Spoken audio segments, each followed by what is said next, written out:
자, 2024학년도 대비 임용 합격 전략 설명회 시작하도록 하겠습니다. 영어학 위주로 진행될 거고요.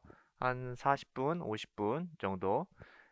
그 내용은 이제 초수 사실 임용 설명회는 초수 보는 사람들이 어떻게 진행이 되는가 그런 것들을 보는 거기 때문에 개요 살짝 그다음에 합격선 공부 방법, 그 다음에 뭐 기타 이런 거 해서 보도록 하겠습니다. 제가 제일 중요하게 생각하는 것은 합격선 부분하고 공부 방법이에요. 근데 지금 의외로 우리가 그 임용고시 보시는 분들이 사실은 예비 선생님들이고 공부를 했던 분들인데, 그쵸? 그 대학원을 졸업하신 분들도 많으시고, 기본적으로 이제 어, 대학을 다 졸업하신 분들이 대부분이니까. 그래서 공부를 했던 분들이 많은데 의외로 공부 방법을 잘 몰라요. 예. 어떻게 공부해야 되는지를 잘 모르는 경우가 굉장히 많습니다. 그래서 남 따라가는 공부 방식, 하루에 몇 시간 공부해야 되는지 그런 걸 왜 물어보는지 모르겠어요, 사실은. 예, 자기가 필요한 만큼 공부하는 거거든요. 자기가 3시간만 필요하면 3시간 공부하는 거고 10시간이면 10시간 공부하는 건데 그런 걸 물어본다는 자체가 어떻게 공부해야 된다는 공부의 접근 방법을 잘 모르는 것 같아요. 그래서 그런 거 보면은 그게 답답하다. 잘 모르고 있구나. 이런 생각을 많이 합니다. 그게 이제 잔소리예요. 잔소리 중간중간에 이렇게 이제 하도록 하겠습니다. 그래서 공부 방법 가볍게 이야기하고요. 어, 자, 임용시험 날짜 전체적으로 한번 우리가 초수생 입장에서는 지금 여기 계시는 분들은 뭐 초수생은 아니지만 초수생 입장에서는 일정이 어떻게 되는지 머릿속에 좀 전체적으로 잡고 가셔야 됩니다. 그래서 1차 시험일이 11월 마지막 주 토요일, 셋째 주 토요일이었는데 이제 바뀌었죠. 코로나 때문에. 그래서 이렇게 들어가고 그다음에 발표가 12월 29일 올해 기준이에요. 12월 29일에 발표를 1차 발표가 들어가죠. 그러면은 지금 여기에서 1차 시험일과 발표일에 요 부분이 이제 중요한 포인트인데, 한 달간 갭이 있어요. 발표 때까지 한 달간 있어야 돼요. 근데 발표 때까지 뭐 할 거냐? 발표 합격자를 발표를 해야 2차를 준비를 하든지 말든지 할 거 아니냐? 이렇게 생각하는 분이 있는데, 그렇게 생각하면 안 돼요. 왜냐하면은 2차 시험일이 1월 18일, 19일이기 때문에 이때 합격자 발표를 듣고 2차를 준비하면 빠듯하다, 시간이. 빠듯하다. 그러니까 요 부분만 주의하셔야 돼요. 1차 시험을 치르고 발표일 전에 자기가 대략적으로 어느 정도 됐다. 이 정도 됐다 싶으면 조금 쉬었다가 한 며칠 쉬었다가 바로 2차 준비를 들어가야 됩니다. 2차 특히나 1차 시험에서 아예 간당간당한데 이럴 때 막 90점 넘어가지 않고 막 간당간당한데 이럴 때는 2차에서 경쟁력을 갖기 위해서는 여기에 더 빨리 들어가야 되죠. 어, 요 부분이 중요한데 1차 시험에서는 점수 편차가 심해요. 근데 2차 시험 보는 사람들끼리는 편차가 별로 없다 이 말이죠. 왜냐하면 시험을 준비하는 기간도 짧을 뿐더러 다 고만고만하지 않겠어요? 제가 영어 저기 뭡니까? 이렇게 보면은 유튜브로 많이 올라와 있잖아요. 제가 직접 그걸 강의하진 않지만 수업 실현하는 부분 유튜브로 많이 올라와 있어요. 이렇게 보면은 큰 차이가 없어요. 그냥 다 잘하시고 다 거의 똑같아요. 그러니까 이 부분은 미리 준비해서 간당간당 1차 시험에서 점수가 간당간당한 사람들은 2차를 빨리 준비를 하셔야 됩니다. 1차 할 때까지 기다리시면 안 된다라는 말씀을 드리고 넘어갈게요. 그리고 어, 요 부분 일정들 그래서 최종 발표일은 이제 2월 7일 예정이고 항상 요쯤에서 날짜의 변동은 며칠 변동이 있지만 이 즈음에서 이렇게 이제 진행이 됩니다. 자, 그다음에 이제 여기는 뭐 다 여러분들 찾아보면 이런 것들 많이 보실 거예요. 자, 여기서 우리가 이제 눈여겨볼 부분을 한번 볼게요. 어, 시험이 9시부터 시작해가지고 11월 말일이면은 겁나 추울 때, 그죠? 그래서 9시부터 시작하면은 더 추울 때, 아침이니까. 그러니까 이 부분에서 내가 공부했던 거에 마이너스 20%는 발휘를 못한다라고 생각을 하는 게 좋겠죠. 아침에 앉아가지고 머리가 이렇게 팡팡 돌아가지 않습니다. 예, 그리고 긴장도 되니까. 그러니까 내가 공부한 준비한 거에 마이너스 20%는 까고 나머지 가지고 거기서 시험을 본다라고 생각하시면 그러면 내가 100%를 발휘하려면 120% 정도 공부하시면 돼요. 아, 100% 공부 끝났어. 그러면 한 80% 정도 발휘된다고 보시면 되고요. 그건 뭐 인간이면 누구나 그 정도밖에 할 수가 없어요. 긴장된 상태에서는 공부가 아니라 스포츠, 그 어떤 것도 발휘가 안 됩니다. 예, 그러니까 더 충분히 발휘하셔야 돼요. 이 부분을 감안하시고요. 그 다음에 이제 교육화 끝나고 교과 내용학으로 이렇게 들어오는데 여기서 90분, 90분이니까 9, 28, 180분 시험을 보죠. 중간에 잠깐 쉬었다가. 근데 이게 중요한 게 아니라 여기서 우리가 잡아야 될 것은 지금 어, 기입형이 전공 A하고 전공 B 같은 거예요. 전공 A하고 전공 B의 차이점은 없습니다. 그냥 시험이 길기 때문에 나눈 거예요. 쉬었다 시험 보는 거죠. 그래서 요것을 같이 전공 A와 전공 3, 전공 A와 전공 B 2교시, 3교시를 저 같이 한번 생각해 보면은 기입형이 지금 둘 다 사문항, 이문항이니까 여섯 문제죠. 네, 여섯 문제예요. 기입형이라는 것은 빈칸 뚫린 거에 집어넣는 거예요. 이게 별로 안 되죠. 요거 여기 잠깐 표시를 한번 할게요. 자, 여기가 사문항, 그 다음에 이문항이니까 여섯 문제. 이 여섯 문제는 기본 개념을 물어보는 거예요. 기본 개념 물어보는 거. 그러니까 다 맞춰야 돼요. 다 맞춰야 돼. 기본 개념 물어보는 거. 빈칸 뚫렸으니까. 그 다음에 여기 보시면 이제 서술형이라는 것은 서답형으로 해서 답안을 작성하는 거죠. 한 60단어 정도 내외로 답안을 작성하는 거예요. 이게 17문제가 되는 거죠. 4점짜리고요. 배점이 높죠. 이 부분에서 이제 난이도가 발생하게 되는 거죠. 그죠? 요렇게 해가지고 보시면 되고 그러면은 요 시간에 180분이라는 이 시간 안에 지금 6문제하고 17 서술형 기입형 6문제 서술형 17문제를 풀어내는 거예요. 그러면 내가 이제 지금 공부를 하기 시작할 때 이거는 특별히 지금 중요하지 않지만 이제 후반부에 가서 문제 푸는 시간을 배당을 해야 되잖아요. 그러면은 요 시간 안에 얘를 풀려면 이 기평 2점짜리는 한 5분 정도 내에 다 풀으셔야 되고요. 4점짜리 이제 쓰는 거죠. 이것은 한 8분에서 8.5분 정도 안에 다 하셔야 돼요. 8분에 풀어내는 것을 좋다고 생각합니다. 왜냐하면 검토돼야 되기 때문에. 검토를 뭘 하나요? 검토는 4점짜리 내가 쓴 영어를 문법 체크하고 그 다음에 실수한 거 없나 다시 한번 보는 거예요.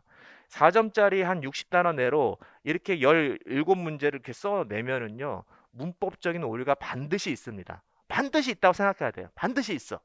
그러니까 그것을 제거를 해서 0.2점, 0.4점 그렇게 작은 점수라도 우리가 메이크업을 해야 됩니다. 그거 놓치면 안 되죠.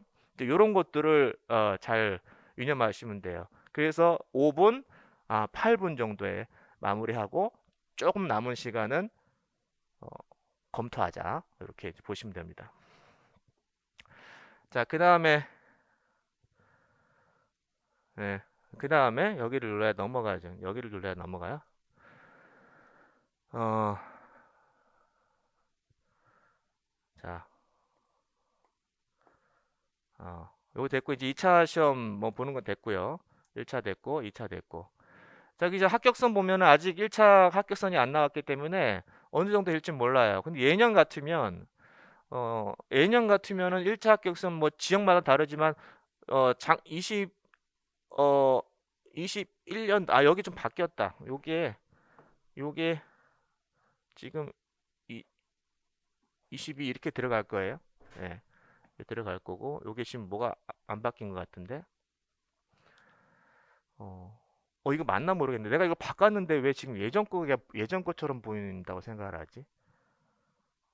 이거를 제가 지금 바꿔놨는데 일단은 알겠습니다. 일단은 그래서 1차 합격선이 아직은 안 나왔어요. 이게 지금 제대로 지금 바꿨는데 지금 예전께 다시 뜬 건지 모르겠는데 어쨌거나 보면은 올해 경쟁률이 조금 낮아졌죠. 확실히 경쟁률이 좀 낮아졌어요. 낮아졌으니까 컷도 낮아질 거예요. 당연히 컷 점수도 낮아질 겁니다. 그래서 예전에 보면은 80점대 상회한 부분이 1차 합격생들이 굉장히 많잖아요. 그 밑에도 있지만은.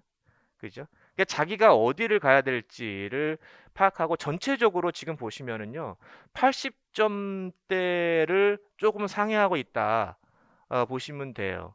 그 올해 같은 경우는 뭐 한 80점 조금 뭐 어려운 문제도 있기 때문에 80점의 전후 정도 이렇게 붙을 겁니다. 그러면은 얼마를 맞아요? 내가 임용 합격하기 위해서 어떻게 이 정도 맞으면 되는 거예요?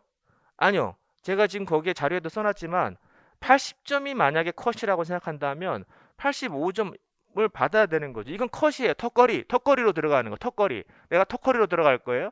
85점을 정도 받아야 되는 거죠. 턱걸이로 들어갈 수는 없어요. 턱걸이로 1차 받아서 2차에서 내가 확 아까 2차는 고만고만하다고 그랬어요. 고만고만. 그래서 2차에서 내가 점수를 확 올려가지고 턱걸이를 1차 합격해가지고 2차에서 내가 탁 올린다? 이거는 더 힘들죠. 그러니까 1차에서 점수를 컷 점수가 나오니까 이제 올해 어떻게 2023년도 컷 점수가 어떻게 나올지 모르지만 그 컷 점수에 플러스 5점 정도 더 보셔가지고 내가 그 점수를 접근을 해야겠다라고 보는 거죠. 무슨 말인지 이해됐죠? 자, 그러면 만약에 2023년도 1차 컷이 나와서 이게 80점대로 나왔다. 그럼 내가 5점 플러스 해가지고 85점을 받아야겠다라고 목표를 세우고 가는 거야. 85점 이상을 받아야겠다. 그러면 85점을 받으려면 이제 어떻게 해야 되냐 이거죠. 이 점수를 받으려면 내가 어떻게 공부해야 되냐. 어, 이렇게 전략을 짜고 들어가야 되죠. 어, 내가 저는 계속해서 강조하면서 말씀드리는 건데 85점이면은 이게 100점 만점에 85점이면은 B 플러스잖아요. 그 학교 학점으로 치면은 B 플러스면은 우습잖아요. 누구나 그냥 조금 하면 그냥 학교만 다니면 받는 점수 아니에요? B 플러스 정도면 낼 거 내고. 근데 이 85점은 그런 점수가 아니에요. 굉장히 어렵습니다. 85점 맞기가 굉장히 어려워요. 자, 간단하게 말씀드리면 이 85점 점수라는 것은 임용 시험은 하나 특이한 점이 있어요. 물론 그 수능 시험도 그렇지만 수능 시험도 매년 그 지랄 같은 문제들이 한두 문제 나와서 골탕을 먹이죠. 수험생들은. 근데 임용 시험은 더 그래요. 이 지랄 같은 문제들이 매년 나온다. 어떻게 이런 문제가 나올 수 있어? 나온다. 그러면 그걸 항해해서 그 뭐 이렇게 수정하고 그런 건 없어요. 매년 나온다고 보시면 돼요. 그러면 그러한 이 지랄 같은 문제를 어떻게 대처할 거냐? 이거는 틀린다고 그냥 생각하세요. 이것까지 내가 어떻게 준비해요? 어디서 나올 줄을 몰라요. 예.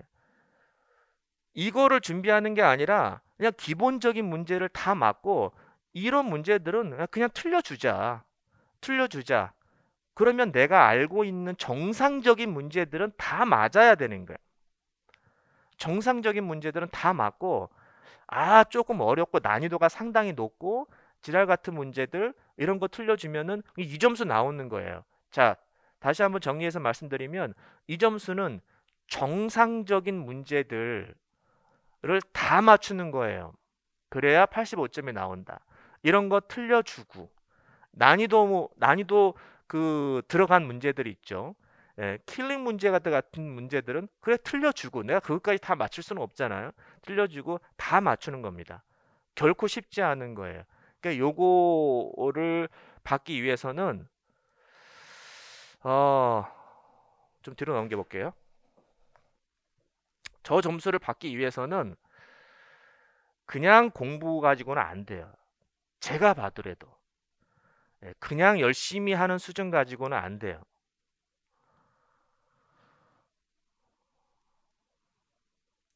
넘기겠습니다. 예. 그래서 공부 방법을 말씀을 드릴게요. 어, 공부 방법은 제가 말씀드린다고 해서 그 공부 방식이 정석이 아니에요. 기준이 될 수가 없습니다. 보통 이렇게 보시면 돼요. 어, 무슨 일에서나 공부뿐만 아니라 무슨 스포츠라든지 아니면은 어떤 직장에서도 마찬가지고요. 10명이 있으면은 그 중에서 한두 명만 잘해요. 한두 명만 열심히 해요. 이게 그냥 보편적인 지혜라면 지혜일까? 그래요. 그냥 한두 명 열심히 하면은 나머지는 대부분 이 사람이 놀고 뭐 나머지 9명에서 8명이 놀고 먹는다는 뜻이 아니에요. 나머지도 다 열심히 하는데 그중에서 특출나게 더 열심히 하는 사람들이 있어요. 한두 명이 항상 그래요. 강사 사회에서도 그렇고요. 교수 사회에서도 그렇고 운동하는 데서도 그래요. 나머지 다 그냥 고만고만하게 열심히 다 해요. 고만고만하게 열심히 다 합니다. 예. 교수들이 대학의 교수들이 농땡이 치면서 그러겠어요? 나름대로 다 연구하고 책 읽고 연구하고 다 열심히 합니다. 그러나 그 중에서 특출나게 잘하는 사람들이 있어요. 아, 그거는 머리를 이야기하는 것이 아니라 더 열심히 하는 사람들이 있어요. 미치도록 열심히 하는 사람들이 있어요. 임용시험은요, 아까 그 85점을 맞기 위해서는 기본적인 문제들을 다 맞춰야 되는데 이 문제 자체 이제 우리가 한 문제만 분석해 볼 거예요. 이것을 다 맞추려면 여기 안에 들어가야 돼요. 도서관 안에서 열심히들 해요. 다 열심히 해요. 다 열심히 해요. 그럼 그 중에 나도 열심히 하는 사람들 부류에 나도 있어요. 근데 그 정도 가지고는 안 되는 점수예요. 사실 85점이. 왜? 임용시험은 그렇게 쉽지 않은 시험이기 때문에 문제 자체가 어려워요. 문제 자체가 이따 문제를 볼 텐데. 여기에 들어가려면 이렇게 들어가야 돼. 그래서 정말 죽기 살기를 하셔야 돼요. 뭐 이쁘게 내가 오늘 열심히 10시간 공부해가지고 정리 잘 해가지고 포스트잇 딱딱딱딱 붙이고 정리 이쁘게 해가지고 딱 벌써 뿌듯해. 아우 뿌듯해. 그리고 이제 잠 자. 네, 그런 식의 공부는 안 돼요. 물론 그렇게 해서 뭐 저 합격한 사람도 있겠지만 제가 보기에는 이 임용시험은 정말 여기에 또라이처럼 공부해야 되는 거예요. 또라이처럼. 그래서 자기가 할 수 있는 역량을 아주 극한으로 끌어내야 됩니다. 극한으로. 이 극한으로 끌어낸다는 것은 어떻게 끌어내냐면 나 이거 아니면 죽는다라는 마음을 가져야 돼요. 실제 죽으면 안 되지만 내가 이거 아니면 죽는다. 예, 극한으로 끌어야 돼. 그러면 어 뭐가 콱 끌어옵니다. 잠이 안 와요. 예, 그 생각만 하죠. 예, 그 시험생만 하고요. 제가 옛날에 어 단어 공부, 영어 단어 공부, 영어 시험을 보기 위해서 GR이라는 영어 시험을 공부 보기 위해서 영어 단어를 겁나 외워야 돼요. 한 4천 단어. 그 4천 그 단어들은 되게 어려워요. 그 단어를 외워야 되는데 그 단어만 매일 생각하는 거예요. 그 단어 되뇌고 잠이 안 와요. 그래서 아침에 새벽에 일어나서 6시에 일어나서 또 가서 도서관에서 계속 외우고 저녁 11시까지.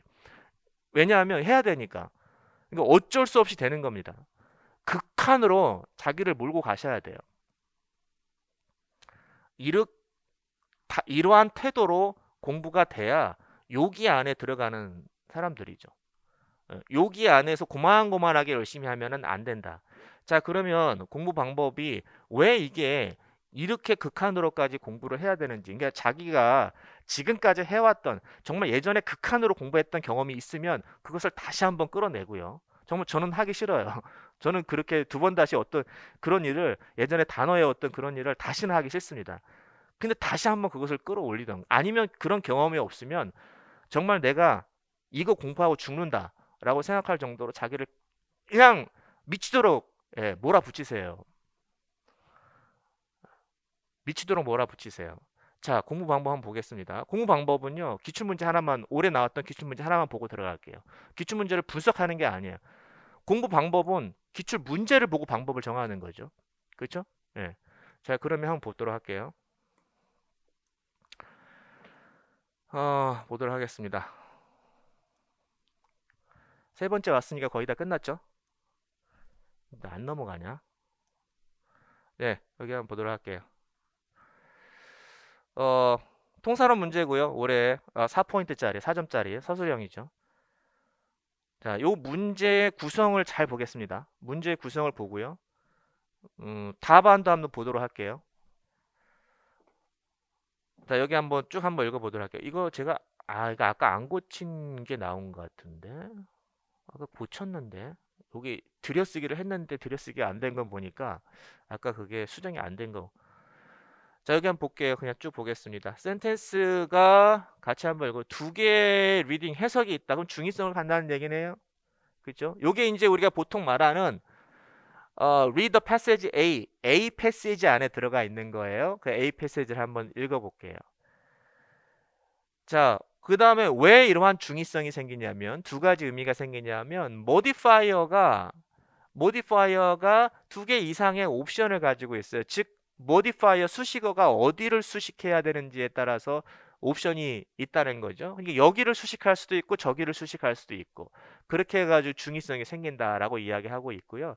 그래서 이렇게 들어가고 1번의 데이터를 설명해 주고 있죠. 아주 전형적인 지문의 형식이에요. A 지문의 형식입니다. 자, 여기 보면은 그래서 예를 들면 여기 PP in France 이 부분을 얘기하죠. 이 France가 modify verb 동사를 수식할 수 있어요. 그 다음에 또 이 France가 뭘 수식하냐면 명사를 수식할 수 있어요. 얘를 수식하는 거죠.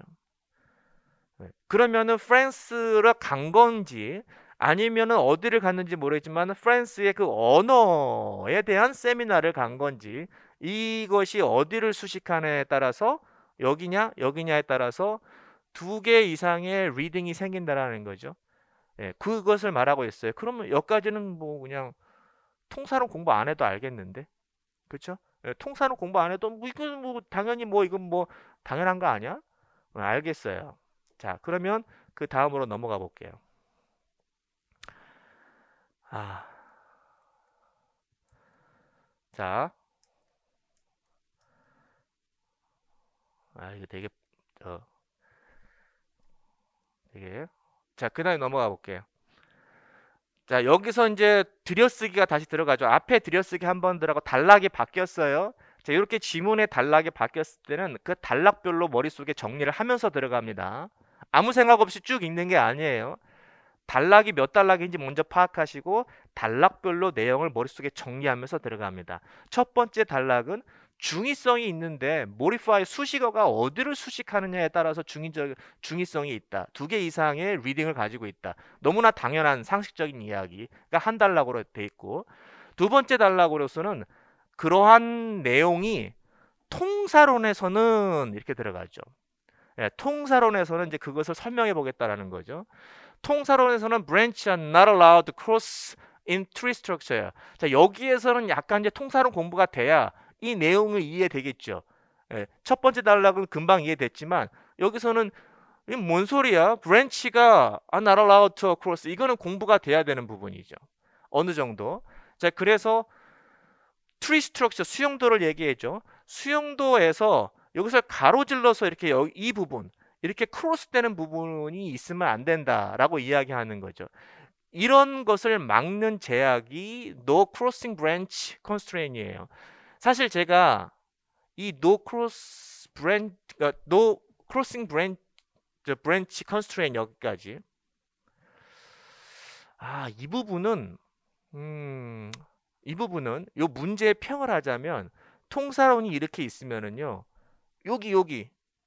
여기에 달린 굉장히 지엽적인 문제예요. 메인 문제가 아니에요. 여기. 그래서 이 문제도 사실 제가 이 지랄 같은 문제 중에 하나다라고 평가를 하는 거예요. 여기에 문제가 이렇게 낼 게 많은데 굳이 여기 있는 문제를 갖고 온 겁니다.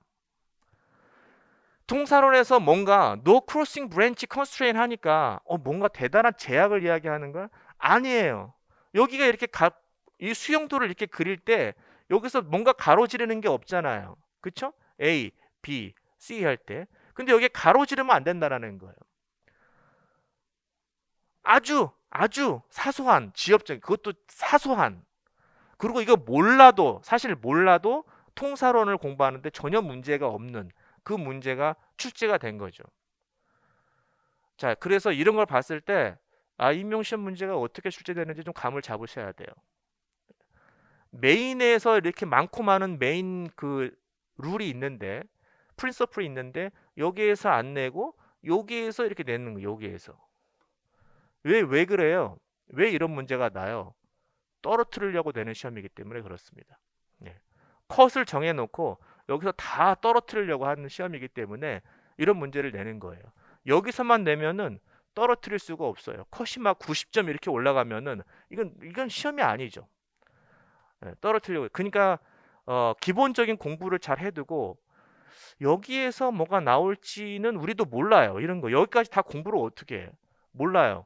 이런 것들은 틀려주자 이 말이죠. 여기에서 충분히 우리가 다 맞히면 85점이 된다라는 말씀을 드린 겁니다. 자, 계속해서 볼게요. 센텐스 2A를 보겠습니다.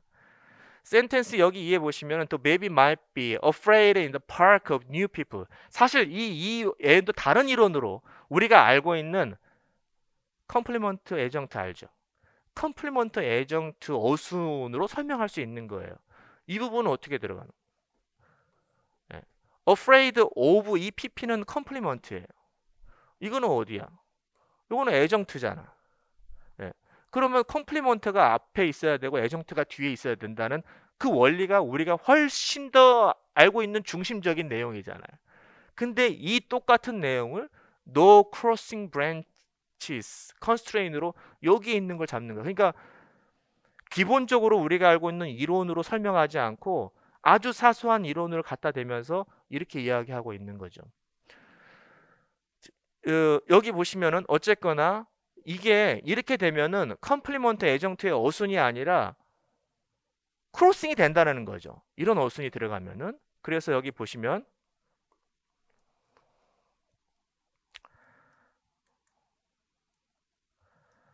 넘어갈 때 좀 양해 좀 부탁드릴게요. 이게 즉각 반응이 안 되네. 즉각 반응이 안 돼. 음. 이제 여기 한번 보시면 아까 크로싱이 어떻게 되는지 제가 여기 그리지는 않았는데 여기요. 이렇게 들어가겠죠? 자, 여기 보세요.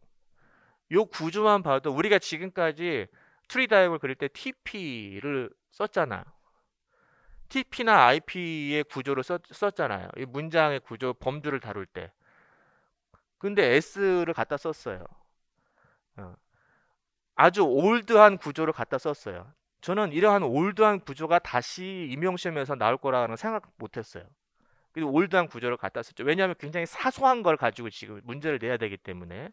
그래서 이 부분에서도 조금 어, 마음에 안 들고 문제가 있다라는 건 아니지만 그래서 이렇게 들어가죠. 이렇게 들어가서 여기가 이제 이렇게 들어가는데 얘가 이쪽으로 이렇게 크로싱이 되는 거죠. 예, 그래. 왜냐하면 여기서 이렇게 있어야 이렇게 있으면 크로싱이 안 되는데 이 PP가 이쪽으로 들어가 버리면은 이 부분에서 크로싱이 일어나는 거죠.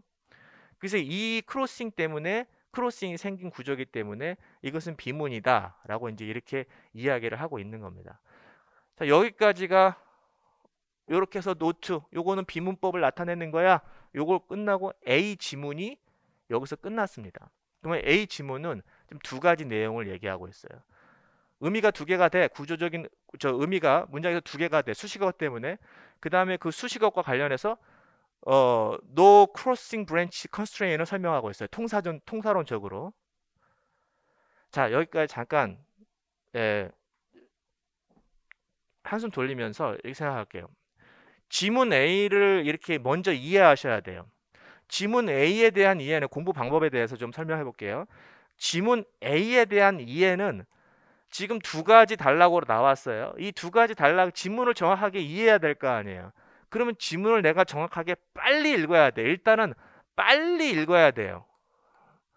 예, 빨리 읽어야 돼요. 왜냐하면 아까 몇 분이라고 그랬죠? 4점짜리가 한 8분 안에 풀어야 되기 때문에 그다음 지문이 점점점 길어지고 있는 추세이기 때문에 이걸 빨리 읽어야 된다. 그러면 빨리 읽으려면 내가 이것을 읽으면서 공부하는 것이 아니라 그냥 쭉쭉 따라다니는 게 아니라 쭉쭉 잡아당기면서 읽어야 돼요. 이게 배경 지식이 충분해야 되는 거죠. 그래서 요것은 그냥 교재, 교재 이론 공부를 충실히 하면 이 정도는 다 커버가 될 수 있어요. 교재 이론. 이때 교재라는 것은 원서를 이야기하는 거예요. 원서를 이야기하는 겁니다. 제 학원 교재가 아니라 원서를 그 원서를 충실히 읽으면 이 정도는 다 우리가 커버를 할 수 있다. 빨리 이해할 수 있다. 라고 이제 말씀을 드리고요. 이제 그다음 볼게요. 여기까지는 10명이면 10명 그냥 다 해요. 공부를 아예 안 한 뭐 한두 명 빼고는 공부를 그냥 아주 일반적으로 편안히 공부하면 여기까지는 다 이해할 수가 있습니다.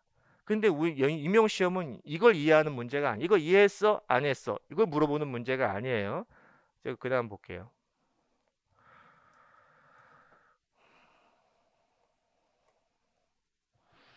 자, 요게 이제 B의 데이터죠. A의 지문이 나오면 B의 데이터가 나옵니다. 요거를 분석하는 거예요.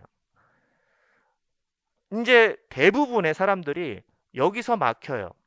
지문 A가 이렇게 해서 우리가 읽었어요. 요거는 쉬워요. 배경 지식만 있으면 금방 읽을 수 있어요. 이제 지문 B가 아니라 B에 이 데이터들이 나오는 거죠. 이 데이터들을 분석을 하는 거예요.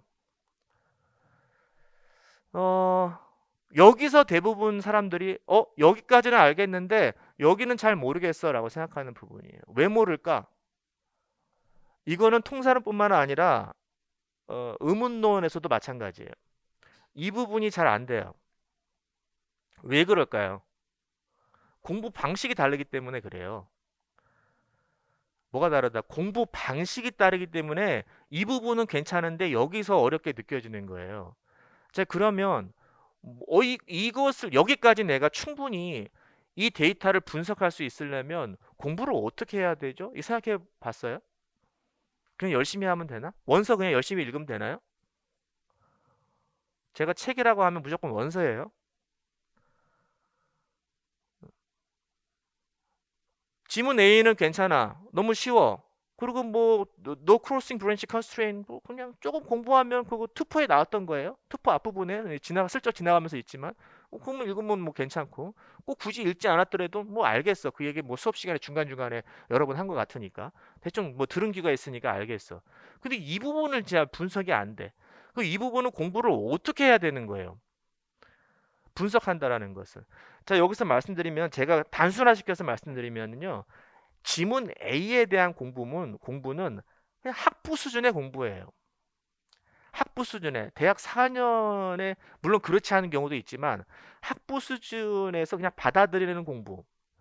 그 공부면은 지문 A 정도는 이해하는 건 충분합니다. 그러나 데이터를 분석하는 것은요. 요건 대학원 수준의 공부예요. 사실은. 분석을 하는 거예요. 데이터를 대학원에서는 학부처럼 공부하지 않죠. 책을 가지고 야 이게 뭐야 분석하지 않죠. 뭘 이해하려고 하지 않죠. 예. 그것을 바탕으로 해가지고 분석을 하는 거죠.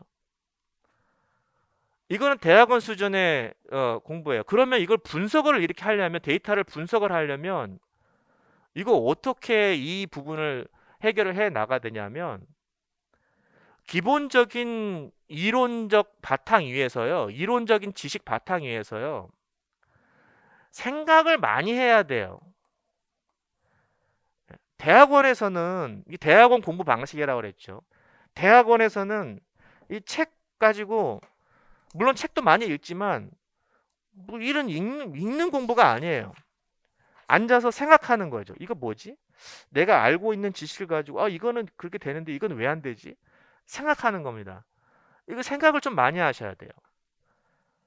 생각을 많이 한다는 이 자체 공부 방식에 쉽지 않을 겁니다. 이게. 그래서 기본적인 이론을 가지고 생각하는 그러한 공부를 좀 많이 한 사람은 이게 별거 아니라고 느끼지만 그냥 순순히 받아들이는 그래서 지식이 너 있어 없어 그러한 테스트 중심의 공부를 한 사람은 여기서 상당히 어려움을 느끼죠. 연습 문제를 많이 풀어 보셔야 되고요. 연습 문제를 많이 풀어보셔야 되고 기출 문제도 다 풀어보시고요. 그 다음에 원서를 읽을 때 정말 이것을 수동적으로 공부하지 마시고요. 능동적인 리딩을 하셔야 돼요. 수동적 리딩과 능동적 리딩 차이야.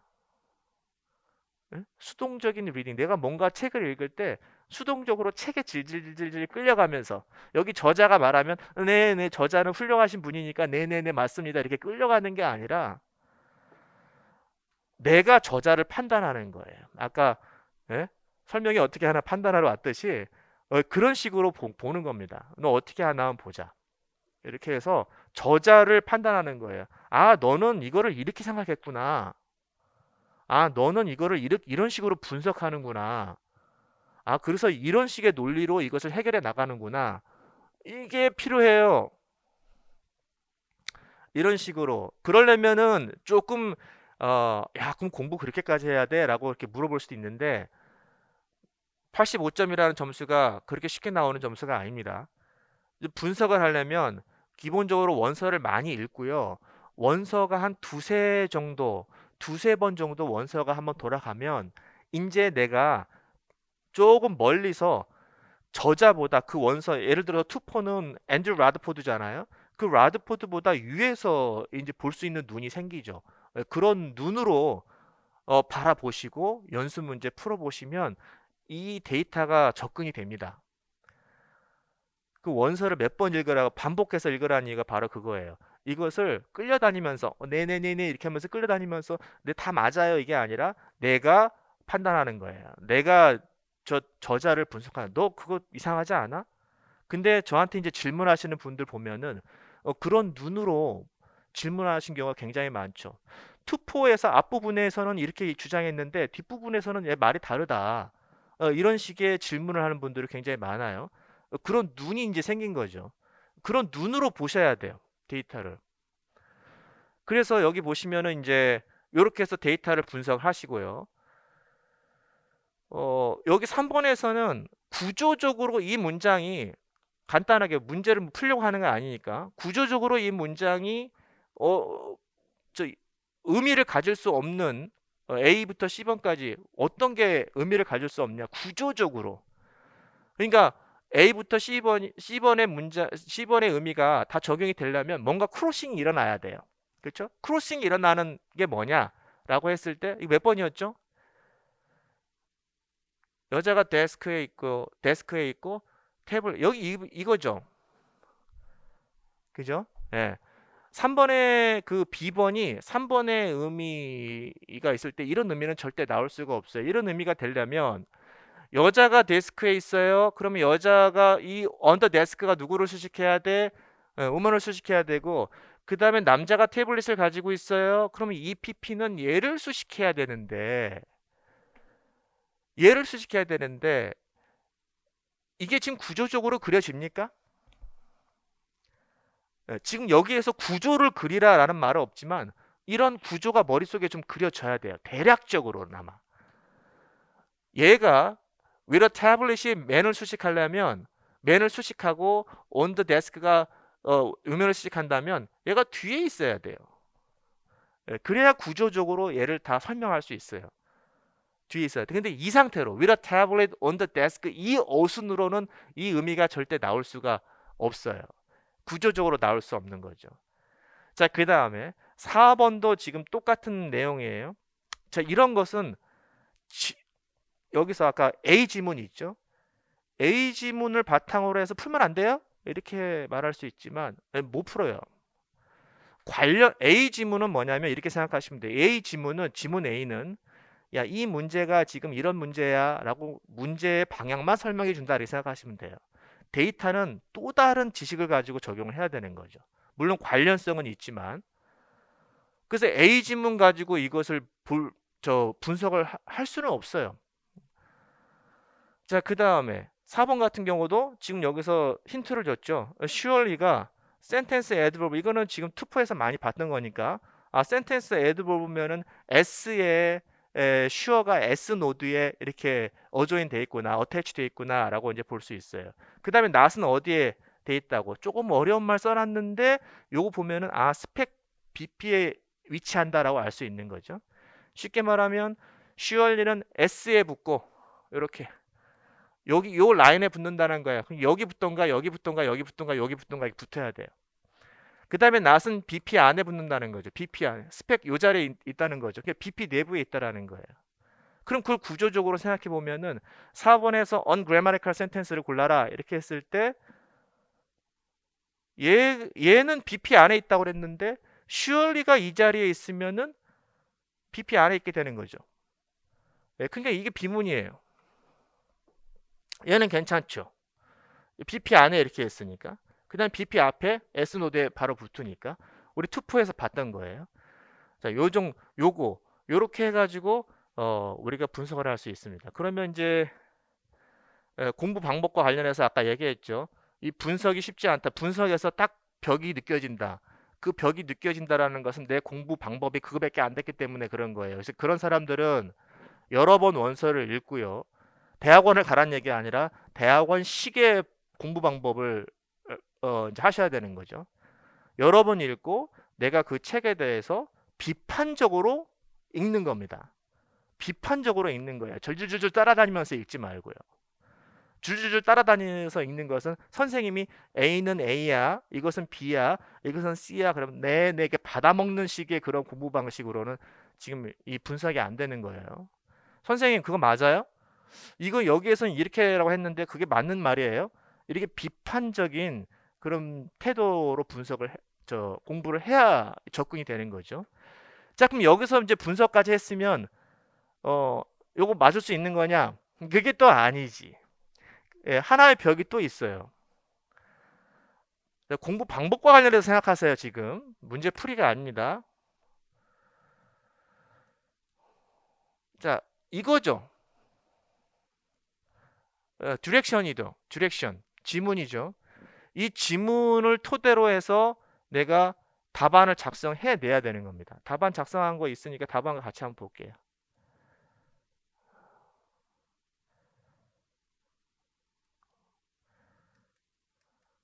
이거 안 들어갔다. 안 들어갔어. 네. 이거 아까 다 수정했는데 안 들어갔네요. 자, 안 들어간 대로 한번 볼게요. 자, 여기 보시면 이제 답안을 작성하는 건데 답안은 한 60단어 이내로 이렇게 작성하시면 돼요. 너무 작아도 안 되고 너무 작으면 내가 쓸 말을 덜 썼다고 생각하시면 되고요. 너무 많으면은 쓸데없는 소리를 썼다고 보시면 돼요. 그래서 보통 여기 4줄 이렇게 주어지잖아요. 4줄 주어지면 4줄 안에 이렇게 3줄 내지 4줄 이렇게 넉넉하게 채우고 끝나면 돼요. 막 옆에다 더 쓰고 막 이런 거 안 됩니다. 그러면 내가 쓸데없는 말을 썼다고 하시면 돼요. 이건 연습을 하셔야 돼요. 자, 여기 보시면은 이제 어떤 식으로 답을 하라고 했냐면은 identified one structurally unavailable reading in 3 in B에서 찾아라. 요걸 쓰면 되죠. 그러면 아까 3에서 3B가 지금 unavailable 했나요? 그죠? 그러면 여기 쓰시면 되죠. 3B의 sentence가 structurally unavailable 하다. 이렇게 써면 돼요. 자, 그거 쓰시면 되고. 그 다음에 B번은 또 여기서 one ungrammatical sentence. 그러면 아까 4번에 몇 번이었죠? 4번에 A가 ungrammatical 하다 이렇게 쓰시면 돼요. 그래서 4번의 센텐스 4번에 A가 ungrammatical 하다 이렇게 쓰시면 돼요. 그러면 지금 1번의 지시에 따라서 썼고 2번의 지시에 따라서 이렇게 썼어요. 그 다음에 또 두 번째 이걸 써야 되죠. explain how the sentence 네가 선택한 4번에서 네가 선택한 아까 4번에 A였었죠. 네가 선택한 것이 지금 no crossing branch constraint을 어떻게 위반했는지를 설명해 봐. 이렇게 들어가겠죠. 그럼 얘는 어떻게 설명하면 돼요? 얘는 어떻게 설명하면 돼요? surely가 BP 안에 있기 때문에 그 문장이 정문이 되려면 크로싱이 돼야 된다는 거죠. 그러니까 그 크로싱이 허용되지 않기 때문에 그건 비문이다라고 설명하면 되죠. 그러니까 surely가 BP 안에 위치했다. not이 BP의 스펙에 위치한다면 그러면 surely가 BP 옆에 BP 오른쪽에 위치하면은 BP 안에 들어가 있는 거란 말이죠. within BP에 들어가 있는 거죠. 예, 그렇게 되면은 크로싱이 일어나기 때문에 S 노드에 붙어야 되는 surely하고 크로싱이 일어나기 때문에 그래서 비문이다라는 설명을 적어 주시면 돼요. 이렇게 해서 세 가지로 쭉 적어 주셔서 얼마 60단어 이내로 적어 주시면은 이게 4점 만점이 되는 건데 이 4점 만점을 착착착착 채워가지고 85점 이런 정도의 것들은 다 맞추는 거예요. 약간 지엽적으로 나온 문제이긴 하지만 그냥 정상적인 문제예요. 그래서 85점을 채워 나가는 겁니다. 자, 이때 주의해야 될 거. 문법적인 에러. 오류가 있으면 감점 들어가고요. 그 다음에 키워드가 안 들어갔으면 키워드나 키 익스프레션이 안 들어가 있으면 감점이 돼요. 근데 중요한 것은 문법적인 오류 겁나 많이 보이고요. 문법적인 오류.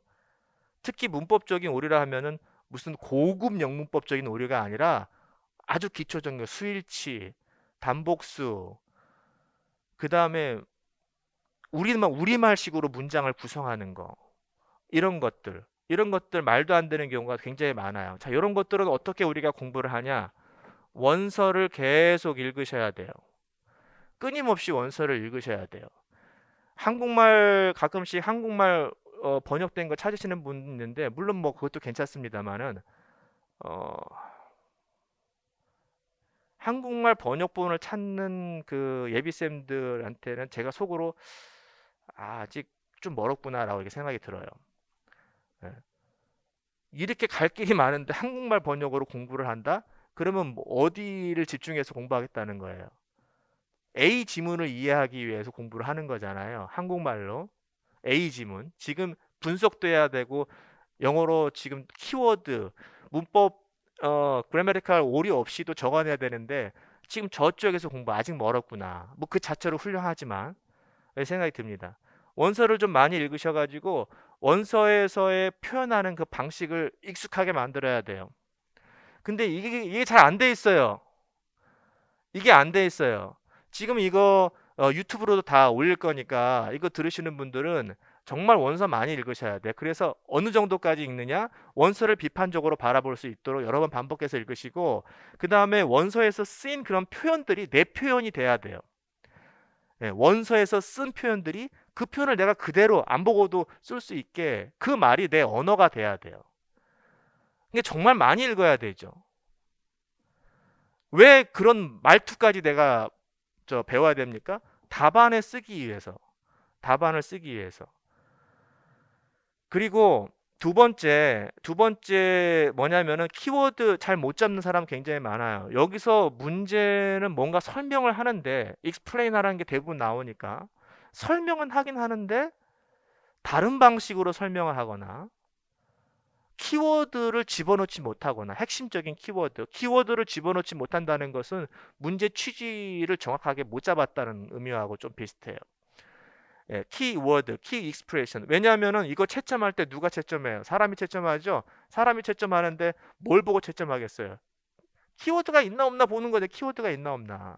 키워드를 중심으로 해가지고 문장이 깔끔하게 만들어지면 그걸로 맞는 거잖아요. 키워드가 안 들어가 있으면은 그건 사람에 따라서 점수를 줄 수도 있고 안 줄 수도 있는 부분이기 때문에 굉장히 위험합니다. 키워드, 키 익스프레션을 정확히 아까 여기에 익스플레인 할 때 이때 키워드가 뭐예요?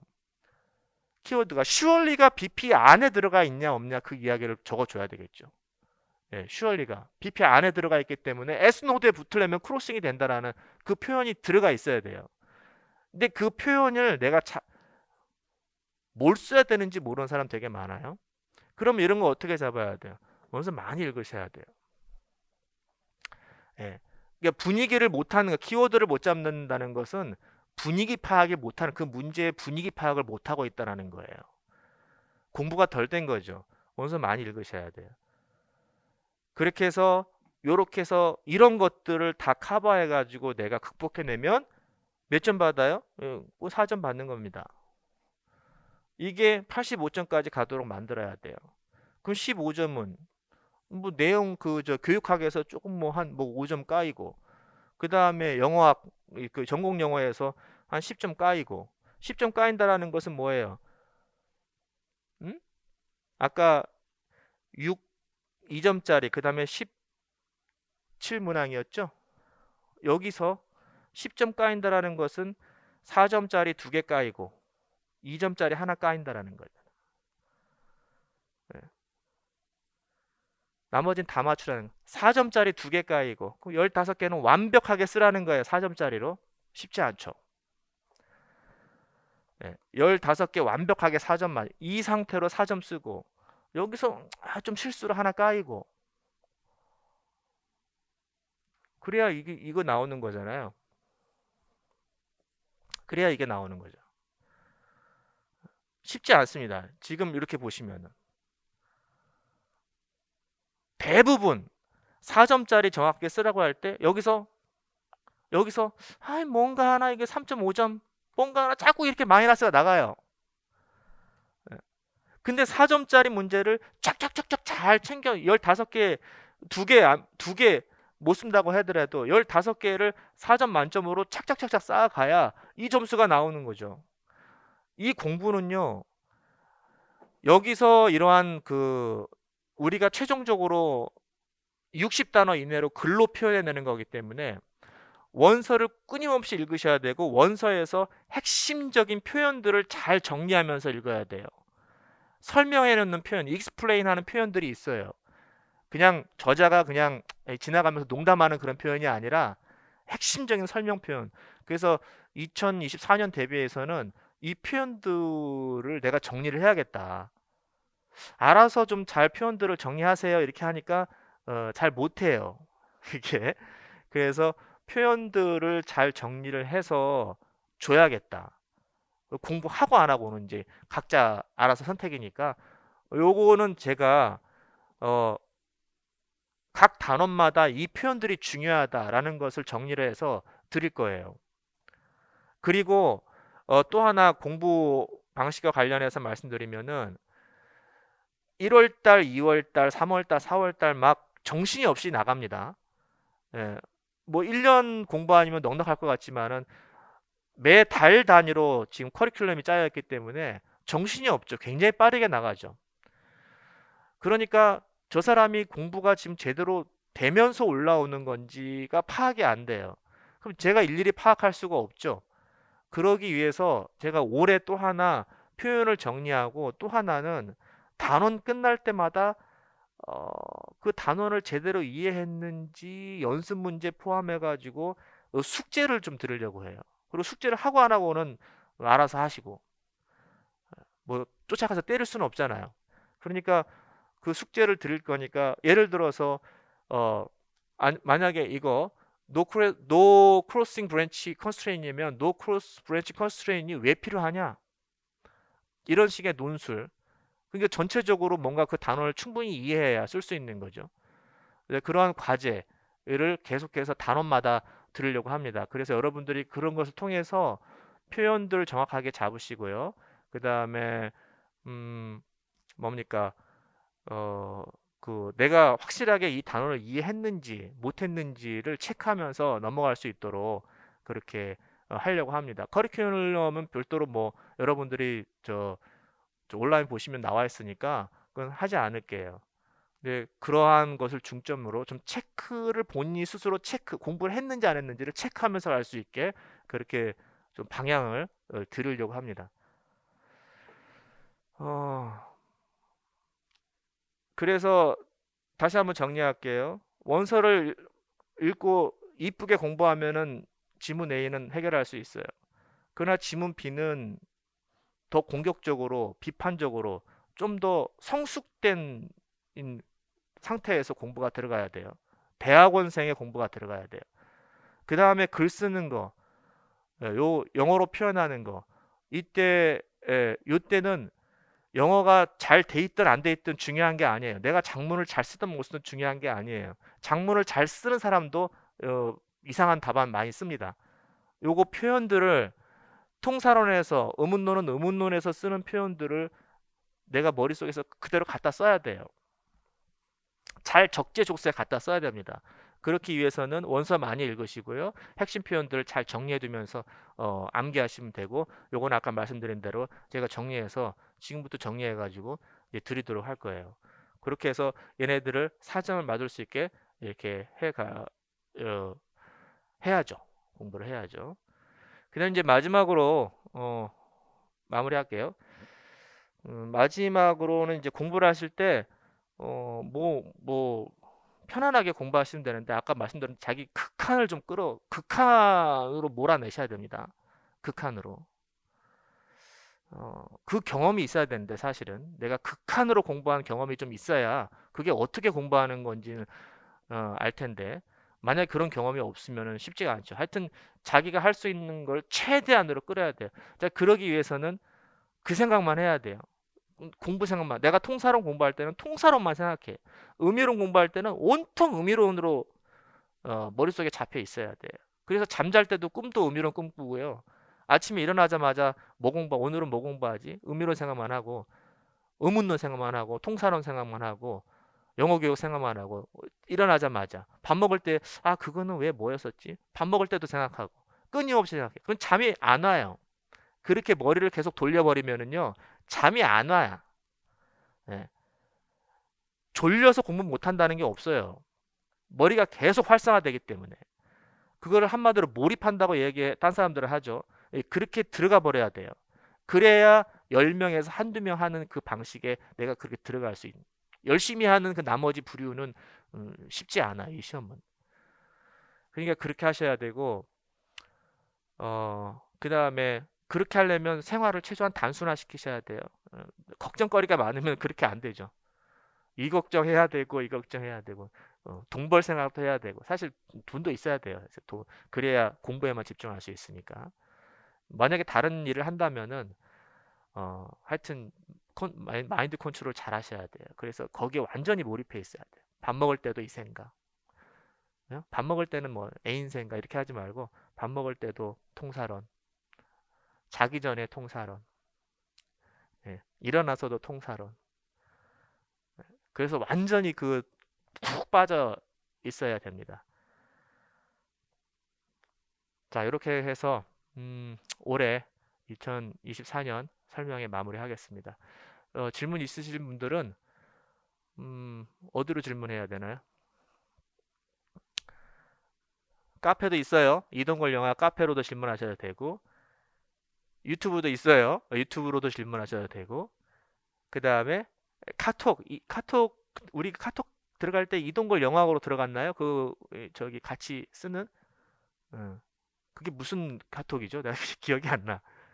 오픈 톡방에 이동걸 영어하고 들어가면 또 거기에서 질문할 수 있습니다.